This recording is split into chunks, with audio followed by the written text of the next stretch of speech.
This program is a presentation of UCTV for educational and non-commercial use only.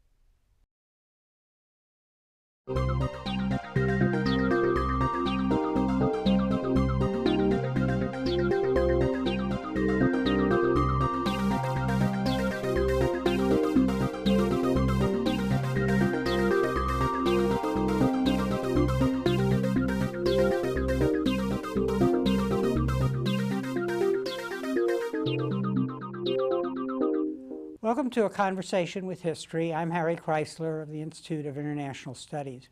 Our guest today is Barry Eichengreen, who is the Pardee Professor of Political Science and Economics at UC Berkeley. His new book is Exorbitant Privilege: The Rise and Fall of the Dollar and the Future of the International Monetary System. Barry, welcome back to our program. Thank you, Harry. Let's talk about reserve currencies. What is a reserve currency and what is its function? Well, a reserve currency is a national currency, first and foremost at the moment, the US dollar, that is widely held by foreign central banks and governments. Why do they hold it? They hold it as a form of insurance. If something goes wrong in global financial markets, it helps to have dollars. They hold it because foreign currency reserves are useful for managing the exchange rate for intervention in the foreign exchange market. And sometimes, as in the case of China, they hold it as a byproduct of other policies. China wants to keep its own currency down, so it buys dollars as a way of achieving that. And what are the characteristics of a reserve currency that make other countries want to have it? Well, stability. Number one, there has to be confidence that the value of that currency is secure. Liquidity would be number two. It has to be easy to utilize that currency, buy and sell it without moving prices. And the fact that lots of other governments and private market participants use that currency for their international transactions as well. So a reserve currency has to be widely accepted. And you call your book Exorbitant Privilege. And where did you get that title? I didn't get it, but it has been widely utilized recently to refer to the fact that the dollar plays this distinctive role in the international system. It's not only America's currency, but the world's. It is widely used internationally. The phrase is associated with French President Charles de Gaulle, who was a critic of this asymmetric role of the dollar and more generally a critic of the United States in the 1960s. My Berkeley colleague, Pierre-Olivier Gourenshaw, has taught me that the phrase actually originates with de Gaulle's finance minister, Valéry Giscard d'Estaing. And so the idea is, and we'll talk about the exorbitant privilege, but when we're looking at a reserve currency, there is, I guess one could say there's responsibility that goes with that, and also privilege. So let's talk about the responsibility. If you're going to be a country that is the reserve currency, what is expected of you? Well, you have to be a faithful steward of that currency. If you begin to inflate away its value, if the dollar, to take the example du jour, loses value on foreign exchange markets, foreign holders begin to get antsy with good reason. So your duty is first and foremost to be a good steward of the currency. In addition, the fact that the dollar is the world's currency makes the Fed not only the central bank or the lender of last resort for the United States, but a global lender of last resort as well. So we saw after the failure of Lehman Brothers that global financial markets seized up, and governments, central banks, corporations were scrambling madly for liquidity, for dollar liquidity, because they needed dollars in order to export and import. The Fed extended $30 billion credit lines to a quartet of foreign central banks as a way of reliquefying markets. So in the same way we expect our central bank in the United States to provide emergency liquidity here in difficult times, the central bank whose currency is used globally has to think and act like a global lender of last resort at times as well. And I think recently the Financial Times indicated that I think it was close to 50% of the TARP money went to foreign banks. Did I see that, or is that too high a number?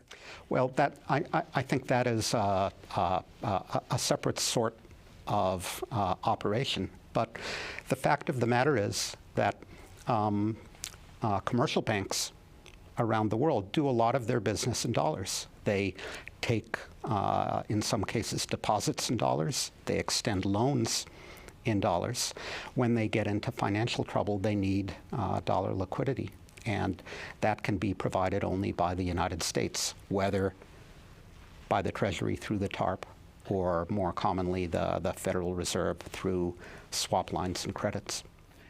Looking at who can be the reserve currency, one has the sense after reading your book that the people who are managing the reserve currency have to, a sense, have an interest and a concern for the whole global financial system or the whole global economic system, in addition to their concerns about whatever country we're talking about, in this case, the United States.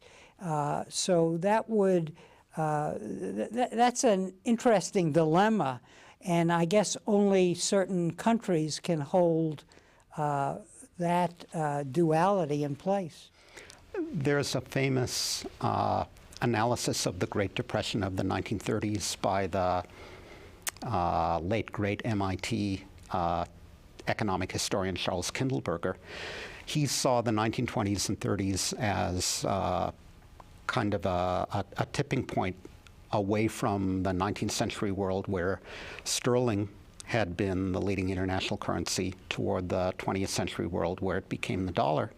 He explained the Great Depression as a product of the inability of a declining Britain to stabilize the international system and the unreadiness of the rising power of the United States to do so. The U.S. hadn't gotten its mind around yet its new global responsibilities. So if you buy that as an interpretation of the 1930s, and to an extent I do, it makes you worry about our present juncture, where we may be seeing another changing of the guard slowly but surely away from the dollar toward some of its new rivals.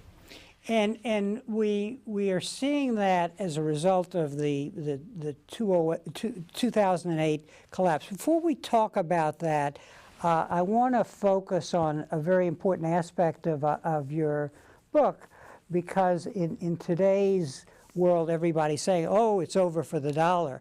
And what your book, the beauty of your book, is to show us how complex a process it is to become the reserve currency.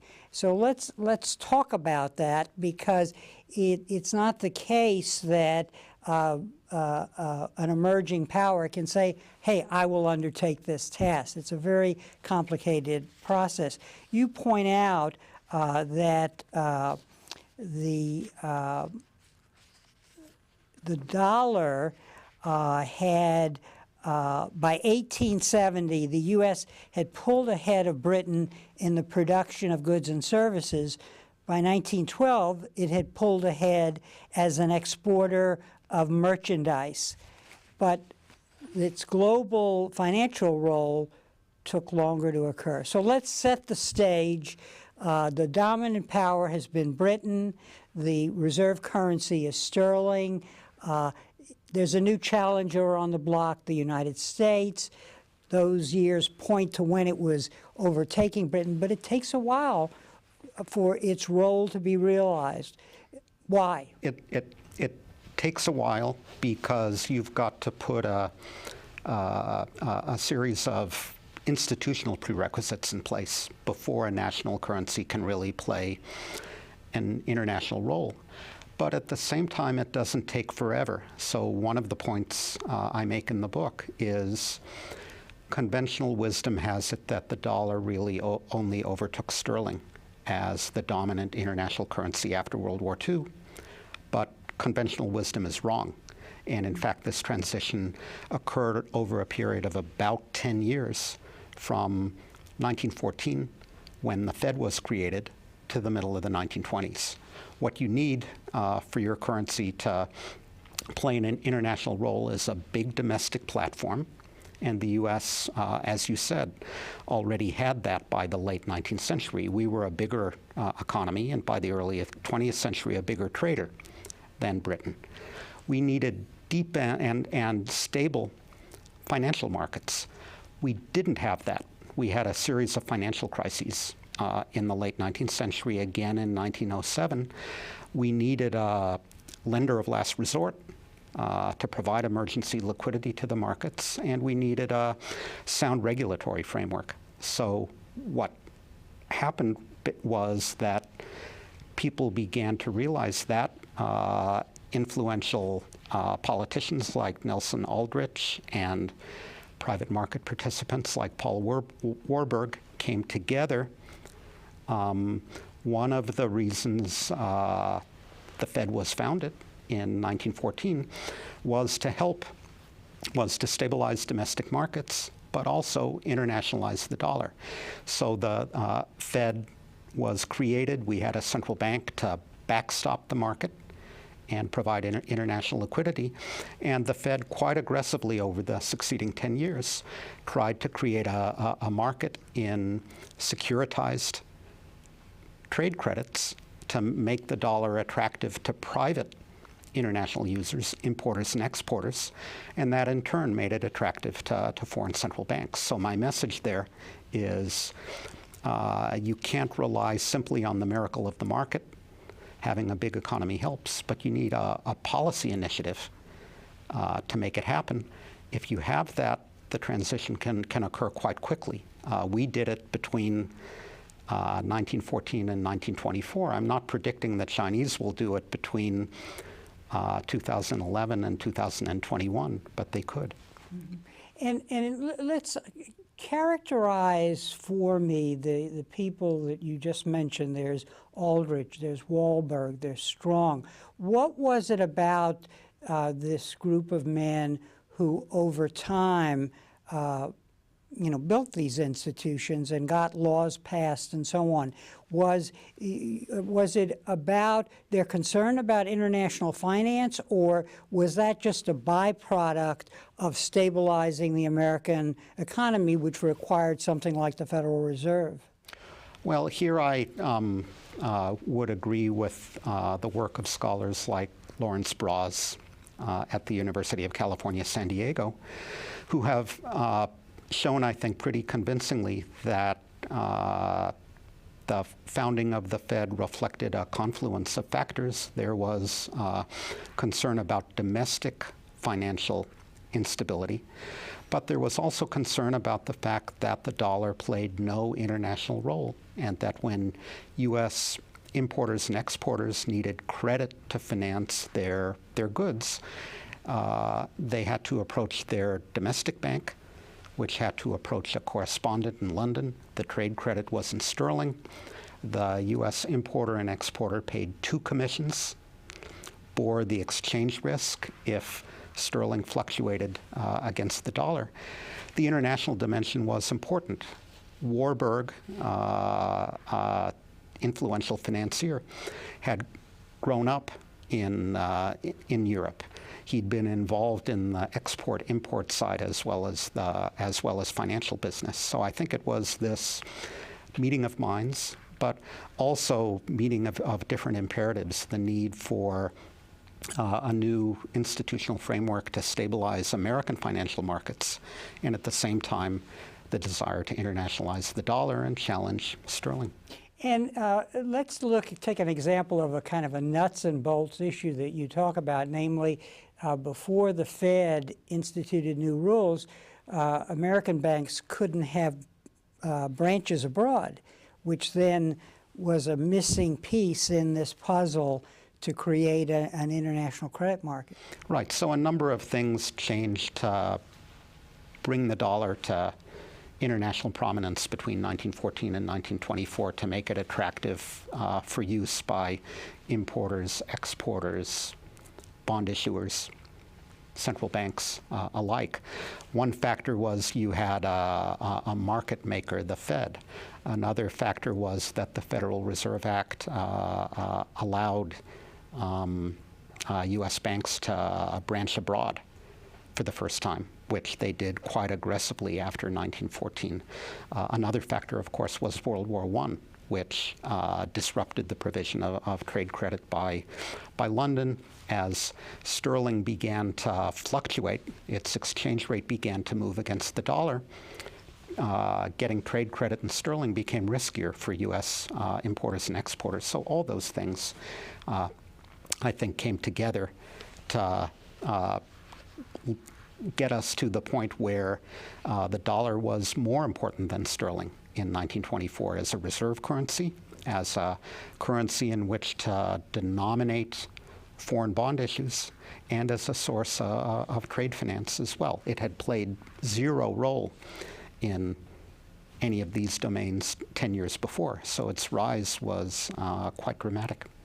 And yet the tottering sterling didn't really fall over. And you attribute that to a phenomena that may be present today, namely kind of the inertial quality of being the incumbent reserve currency. Talk a little about that. Why is it so hard to push, the old system aside? Well, incumbency is an advantage in politics, and it's an advantage in maintaining international currency status over time as well. If lots of other people are accustomed to pricing their imports and exports in pound sterling, it kind of makes sense for you to do the same so that customers can compare prices more easily. If markets are used to foreign bonds that pay interest in pound sterling, and you're a new issuer, government coming newly to the market, it makes sense for you to denominate your bond issue in sterling as well. So I think there are a variety of reasons economists refer to all these effects as network externalities. If other people in your network are doing something, it pays you to do likewise. So as I said before, the U.S. had overtaken Britain in economic size already in the 1870s, and sterling does hang on as a full-fledged rival to the dollar right up through World War II. I should mention at this point that people should look at your book, because it's very fascinating how these stories of institution building sort of inform our understanding of today when we're trying to figure out who's falling and who's rising with regard to the international monetary system. So the moment comes for the U.S. really after World War II. Talk a little about how it all comes together after that war and all the characteristics that you previously identified. Stability, liquidity are there, and there's really no challenger. Well, I was going to say all the prerequisites for dollar dominance are there after World War II. The U.S. is far and away the largest economy in the world. We can leave aside the Soviet Union and the Soviet bloc for present purposes. They were largely cut off from the West economically and certainly financially after World War II. The U.S. has far and away the most liquid financial markets. Only the U.S. allows free access to its financial markets to investors, private and official, from other countries. And the U.S. economy is stable financially and economically. But the other important part of the equation is that there are no rivals, that the European economies are only slowly, in the second half of the 1940s and in the 1950s, regaining their feet. Japan, the emerging market, is not yet on the scene. Britain is the sick man of Europe. So it's really, as I said, the period of dollar dominance. People generalize from the third quarter of the 20th century when the dollar was the one and only international currency to other periods. I think that third quarter of the 20th century was exceptional in this regard. Mm-hmm. And you make the point again and again in the book that this is really about having a dominant, strong, resilient economy that positions you to be the reserve currency. But there is a feedback and maybe a prior condition, which is that you're the dominant power in the world.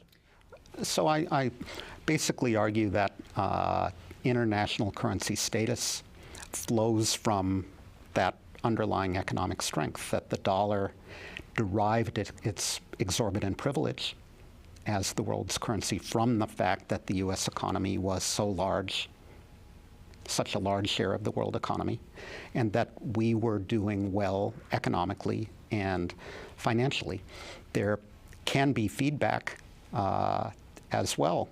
The country that is the issuer of the global currency, the global reserve currency, can basically live beyond its means. It costs us a few cents to print a $100 bill, but foreign central banks and governments have to give us $100 of real stuff in order to acquire one. So a lot depends on what we purchase with those resources. Do we live beyond our means in terms of consumption, of housing services, and consumer electronics? Do we use those resources for infrastructure investment and other things that contribute to productivity? So reserve currency status can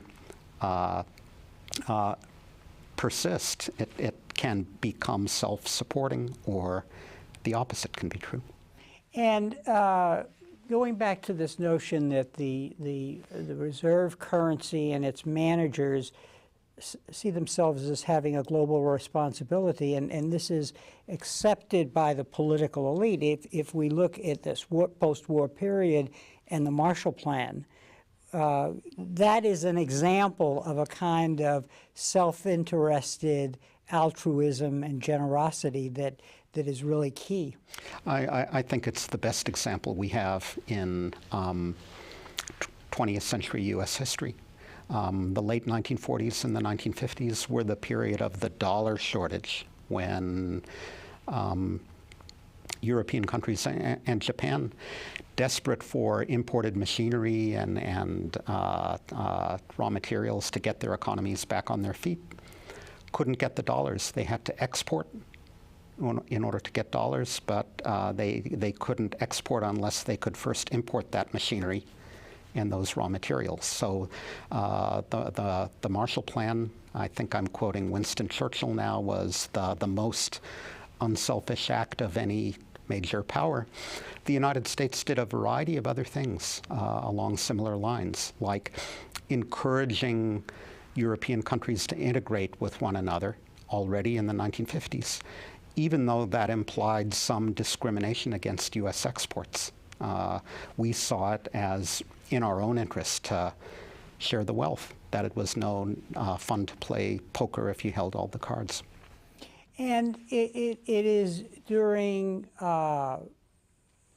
this period, after it reaches its apex, that we see the beginning of America's situation changing as its own policies actually begin to help to create rivals.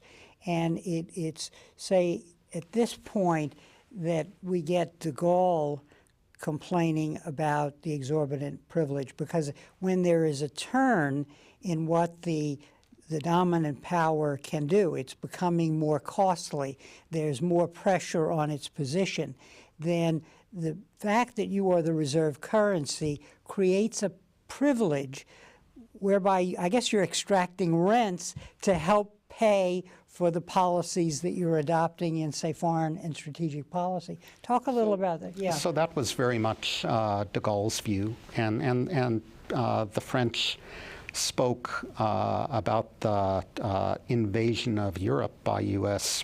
Companies, that we were using the fact that they needed dollars as a way to buy up corporate assets in Europe.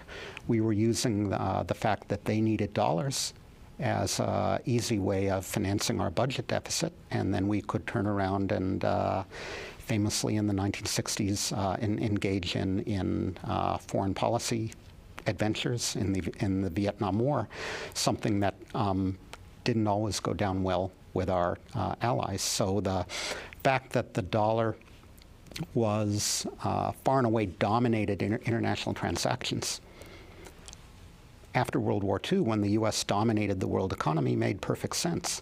But by the 1960s, the world is gradually beginning to become more multipolar. There's the recovery of Europe. There's the rise of Japan, and there begins to be kind of a tension between the fact that the world is becoming more multipolar and the international financial system is not. And it's at times like this that presidents are confronted with political problems, and in this case, in the 70s, it's Nixon. And so who does he appoint as his treasurer but a cowboy politician from Texas, John Connally? That's an important kind of turning point, because at a certain point you're not leaving this to the bankers. Right. I know as a Texan, Harry, you're interested in that particular passage. What I think Nixon was really trying to achieve was an orderly adjustment of the dollar. He wanted to see U.S. exports become more competitive in the early 1970s. As you know, he was well aware that there was a re-election campaign coming in 1972.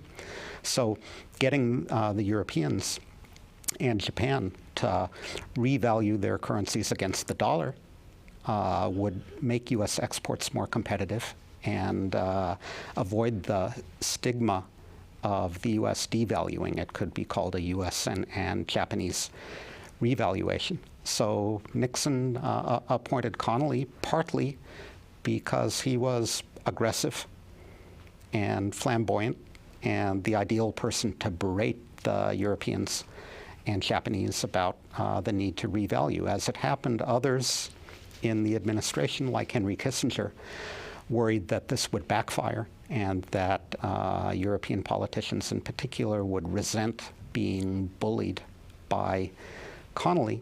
I think that's how it turned out. In the end, Nixon got his way. He imposed a 10% tariff on all imports into the United States in mid-August of 1971, when he stopped paying out gold to foreign central banks and governments as kind of a stick with which to force foreign revaluations against the dollar. That worked. The revaluations occurred in December, but it didn't create a favorable setting for international cooperation subsequently. So there wasn't a lot of working together by effective cooperation among central banks and governments in the 1970s. I think the reason was, in part, the sour taste left from this experience in 1971. Let's now fast forward to the near present and the meaning of the 2008 financial collapse. I think what you're suggesting in your book is saying is really a crucial element in the use and the ability to possess this economic power is its legitimacy, that it's accepted, that the institutions, the financial institutions that have developed over time of the dominant country, their legitimacy is accepted. In what way then was the 2008 collapse a turning point in causing important parts of the world to doubt the legitimacy of our financial institutions? So I think we have to be careful here. In the short run, the financial crisis, we saw this already in late 2007 during the subprime phase, but again in late 2008 after Lehman Brothers. In the short run, the crisis was actually good for the dollar. Investors around the world, desperate for liquidity, all scrambled into the most liquid market, which was the U.S. Treasury bond market. So the supreme irony was that the crisis, born and bred in the United States, was actually good for the dollar in the very short run. But I think more broadly, it led investors, both private and official, to ask whether the U.S. was a reliable steward of its currency, whether it could be relied on to supervise and regulate its financial markets and institutions adequately. And insofar as the answer was maybe, or the answer was even possibly no, foreigners concluded that it would be prudent to hedge their bets, not to put all their eggs in the dollar basket and to begin to diversify. So I think that process of diversifying away from the dollar is slow, it's gradual, it's ongoing, but I think it has been accelerated by the financial crisis and by doubts about the reliability of the United States as steward of its financial markets.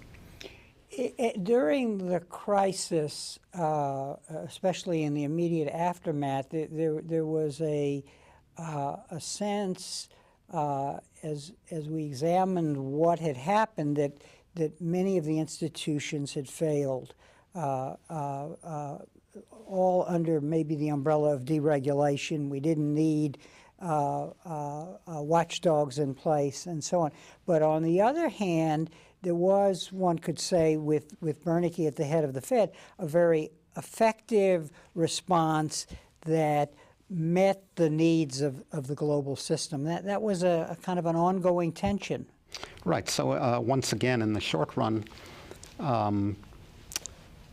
everybody scrambled into dollars. The crisis was good for the dollar, partly because the Fed responded quickly and aggressively to the crisis and provided emergency liquidity when it was needed. It was a good thing that we had a student of economic history at the helm.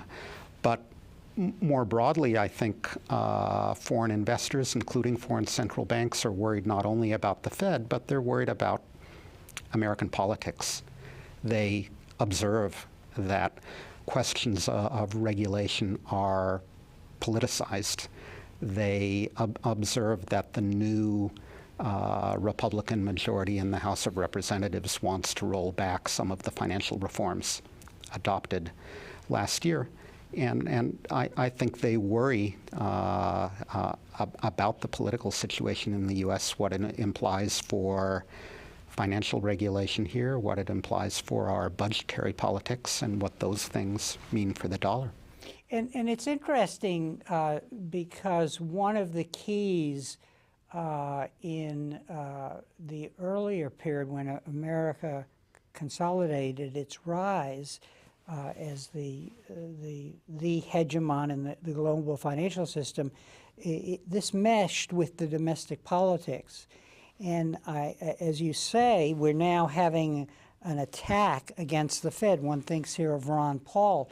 And what's really interesting is that that line of attack attacks the Fed for its domestic role and seems to be totally oblivious to this international role, because if you did away with the Fed, then you would lose the key institution for doing the work that you're describing in your book. Absolutely. So I do worry about political attacks on the Fed. As I said before, I worry about how political the debate over financial reform has become. None of that is good for the United States. And insofar as international currency status flows from the underlying strength of our economy and financial markets, none of that is good for the international role of the dollar. Mm-hmm. Now, as an economic historian, I would like to have you do kind of a physical exam, so to speak, of the American economy. I mean, what do you see as the big threats to this reserve currency role coming from within the United States because of the management of its economy? We talked a little about the political dimension, but it also must be the case that we're not managing our domestic economy well. And some of this comes from the response to the crisis, so we have to separate these two things. Well, it's one of the little jokes people make about the name IMF, International Monetary Fund. Sometimes they say it's mainly fiscal. In the case of the United States, the problem is mainly fiscal. In other words, I think the big worry on the horizon, looking out 3, 4, 5 years and longer, is about the budgetary arithmetic.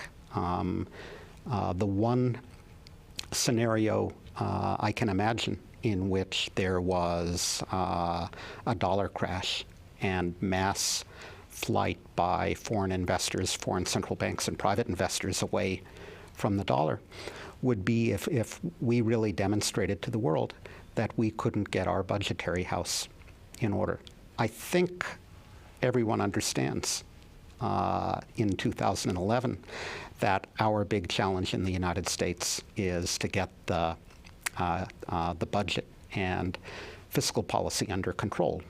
Not today, not this month, but say by the time of the next election at the end of 2012. It all obviously comes back to the politics, and I'm more economist and economic historian than I am political scientist, but it doesn't take a PhD in political science to realize there would have to be political compromise, agreement to address this problem on all of the relevant margins, not only spending cuts, but tax increases as well, to deal with the medium-term healthcare problem in particular, which hasn't been entirely solved, far from it, in order to solve the fiscal problem, bring it under control, and maintain confidence in the dollar.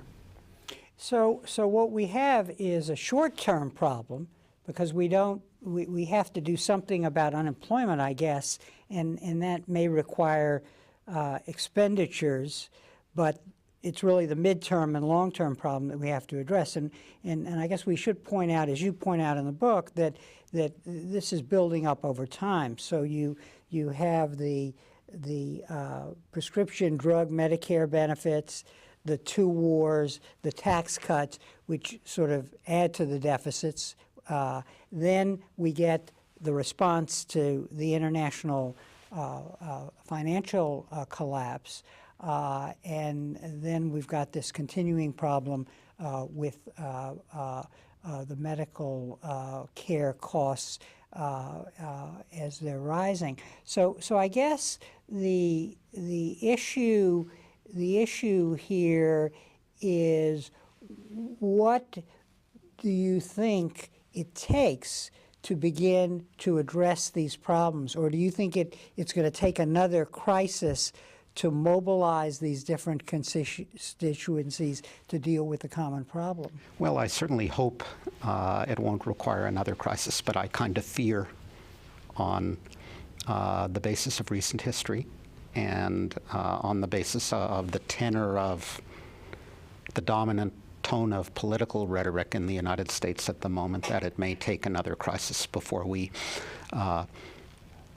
as a nation, come to grips with the fact that the federal government in normal times only raises in taxes 19% of national income, much less than any other advanced economy, and that we're still quite low on the revenue side when we add the states to the federal ledger, that we need to think about how to raise more revenues. And on the expenditure side, we need to think again about the healthcare problem. So I'm not saying anything that readers of the New York Times don't know already, but I fear that the political class hasn't really come to terms with this point. One observation I make in the book is that financial crises almost always come around the time of elections. I don't think it's entirely coincidental that the Lehman Brothers fiasco preceded the 2008 presidential election by a couple of months. Politicians' grip on the levers of power is unsteady. You know, it's not clear whether somebody who's about to be a lame duck can deal with the problem. We have a big election coming at the end of 2012, so I don't think it's too strong to say we have a couple of years to get our act together. There's an important number. It struck me when I read the book. So we are 19% of our income goes to federal taxes, and the comparable number in Europe is 40%. Is that? Well, it depends on the country, but in the 30 to 40 range. Yeah, yeah. So I guess the other dimension now, going back to the international system, the vulnerability of the U.S., although it still has the inertia of its incumbency. What about our challengers? There is the euro, there is the yuan. I guess what struck me as a lay reader to this book was, well, it's not going to be so easy for either one of them to at least replace the role that we have. They may carve out a different role. Let's talk about the euro first. You've written a lot about the euro.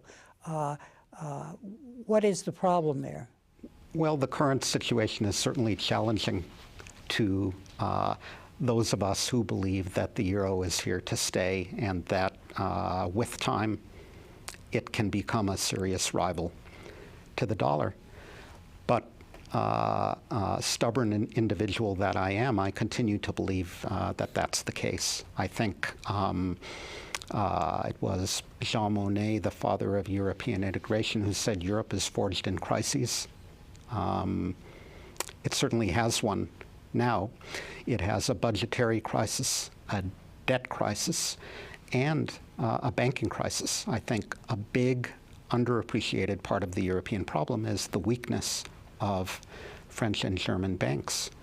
It's from that flows the reluctance of the Europeans to let the Greeks and the Irish and others restructure their debts. And that's because they've loaned money to their own peripheries, right? Precisely. Yeah.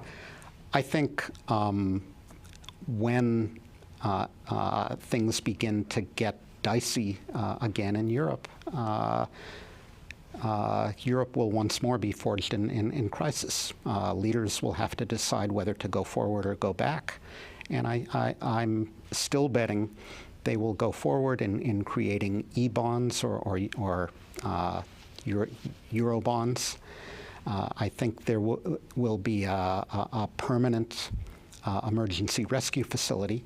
And I think there will be stronger surveillance of national policies by the European Commission. So it won't be easy, but I remain of the view that the euro is here to stay, and I think e-bonds will be a step toward creating that more liquid bond market that the euro needs to become a full-fledged rival to the dollar. And for now, though, your one-line statement about the euro in the book is that there isn't enough state. There isn't a Fed, and there is a reluctance of individual nation states to give more of their power to the European identity and right. institutions. And one of the unfortunate consequences of that is whenever a crisis erupts, it gets plopped down into the lap of the European Central Bank. That's the one true transnational entity in Europe. When there has to be emergency action, the ECB can buy bonds, buy Greek bonds or Irish bonds the same day. But there's no European Treasury Secretary to decide on the equivalent of spending TARP money. Leaders have to get together at a series of summits, and bad things can happen while they're engaged in the lengthy process of negotiation. So the other half of that line, of course, was that Europe, the euro is a currency without a state. The Chinese renminbi is a currency with too much state. That China has this panoply of capital controls and restrictive regulations that continue to make it difficult for foreigners to utilize its currency. And so having too much state, I think, as you just said, and as you say in the book, China is not ready yet to assume this reserve role. And you're really suggesting that to move toward establishing the institutions that could make it possible, that would be a real threat to their developmental model as it's now constituted. It would require considerable transformation of their developmental model. I think, however, the Chinese are committed to that. They can experiment with the effects. They do so in Hong Kong. They look and see what allowing foreigners to issue bonds in their currency would be by allowing that in Hong Kong and analyzing the consequences. They look at what the effect of letting their companies invoice and settle trade in their own currency would be by letting them do that for the considerable proportion of their trade that goes through Hong Kong. I look back at the history of the United States, which was able to make that transition from a situation where its currency was not used internationally to where it was to a very considerable extent in 10 years. And I think people underestimate how quickly the Chinese are now prepared to move. My guess would be in 2020, there'll be 3 international currencies. The dollar will be first among equals, but the euro and China's currency will not be far behind. And people will have begun to talk a little bit about the prospects for the Indian rupee and the Brazilian real. Those are 2 big countries with increasingly large financial markets. They will be the puppies nipping at the other's heels. Well, and you are suggesting that what we may see is the rise of several regional currencies, which would, coincide with the multipolar strategic world we're viewing. What would that world be like? Would these different currencies dominate in their region, but the U.S. might still hold some diminished global role that would still be important? I'm leaving aside the case of dollar crash, where we in the United States failed to put our fiscal house in order and all kinds of bad things follow. In the more benign scenario, yes, I think China's would be the dominant reserve and international currency in Asia. I think the euro would be the dominant currency in greater Europe, where I would include North Africa and Turkey and Russia and various other countries in Europe's neighborhood. The United States is different because it has long been a global power, and we trade extensively with Europe and with Asia, as well as in the Western Hemisphere. So I think the dollar would be different in that it still would be used more broadly, and given our advantageous starting point, it would probably be first among equals. Let me change the subject a minute, but relate it to your book. I know you have been involved in the award to Berkeley of a major grant to study economic history. So I want to, your book seems to be a very good example of what history can bring to the policy table, because it's very clear in just what the little that we've discussed here, that by knowing the history of the rise of the dollar, you can really see clearly and in a better way what's going on and what the challenges are. Talk a little about that, and how does one make that an important agenda for students who might be interested in policy and history? I should say that I'm interested in the history first and foremost as history, because I think the stories are interesting and colorful and revealing, but I'm also interested in what the history can tell us about current policy problems and the longer term prospects.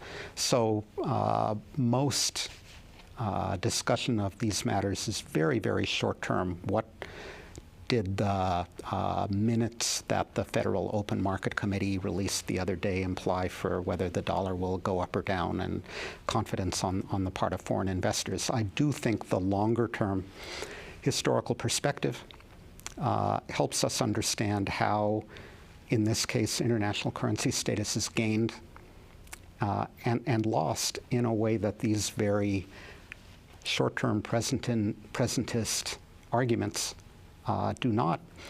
If you're interested in the role of institutions, we talked about that before, the role of politics, the role of human agency, the people involved in the policy decisions can be critically important. We learned that from the 2008 financial crisis. Again, history is the place to go to think about that.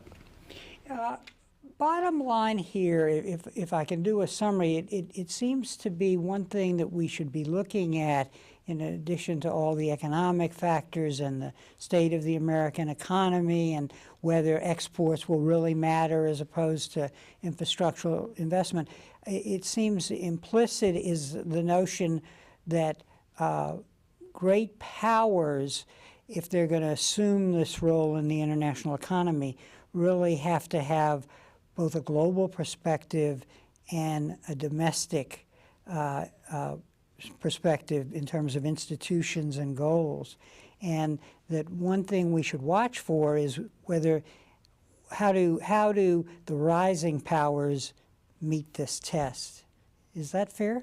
That's fair. I referred earlier to Charles Kindleberger and his view of the 1930s. That is a prominent example of when the rising power could have done more. The Chinese at the moment are aware, I think Chinese leadership is aware that China is playing a growing global role, and it will have to become more involved and engaged in. It will have to exercise more leadership in the Group of 20 and the International Monetary Fund and the other organs of international cooperation. The Chinese approach to date, by and large, has been to attend and sit quietly, or attend and read prepared speeches. And those few occasions when the Chinese offer new ideas, people already sit up and listen very carefully. This was true in 2009 when Governor Zhou of the People's Bank talked about the possibility that the IMF's funny money, special drawing rights, could become an international currency. And more recently, when he talked about how we're moving toward a multiple reserve currency world, which is my view, the Chinese need to step up. And if you agree with my view that their currency will be a major international currency in 10 years, they will also have to provide policy leadership over the same interval. Barry, on that note, for the future, I want to thank you for joining us today. Let me show your book again, and I think it's a very clear history that the lay reader, in addition to the academic community, will want to look at to understand the role that policy, rather the role that history can play in informing policy. Thank you very much for the book, and thank you for joining us. Thank you. And thank you very much for joining us for this conversation with history.